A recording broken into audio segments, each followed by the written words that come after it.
Edi nxjerr një sekret për Benitën gjatë një debati të ashpër, por është shumë e rëndësishme të theksohet se kjo është thjesht pjesë e dramës brenda shtëpisë, një deklaratë e tij pa prova dhe pjesë e konfliktit mes banorëve. Jo diçka që duhet marrë si e vërtetë. Gjatë debatit, Edi ngrihet në këmbë, i acaruar nga komentet dhe provokimet e Benitës, dhe papritur lëshon një akuzë të fortë që trondit gjithë shtëpinë.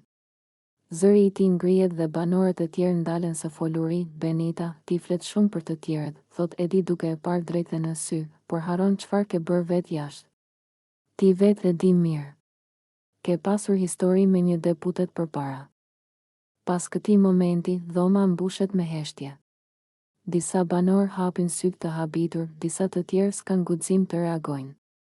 Akuzat janë të rënda dhe askush nuk e pret. Alba përshpërit, Edi, çfarë po thua kështu? Benita ngrihet menjëherë në këmbë, e tronditur dhe e ofenduar. Çfarë deputeti? Mos fol gjëra që s'kan lidhje me mua.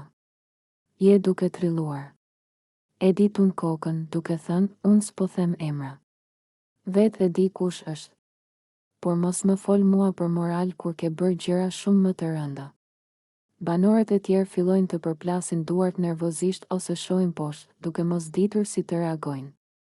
Disa mërmërisin se Edi po e tepron, të tjerë thonë se Benita duhet ta mohojë qartë dhe të mos lejoj që kjo të degradojë. Benita, me zë të dridhur nga inati, i kthehet, ti po shpif, Edi. Po bën drama për famë. Nuk ke asnjë provë, asgjë. Debati shpërthen sërish, ndërsa toni rritet dhe banorët ndërhyjnë për t'i ndarë.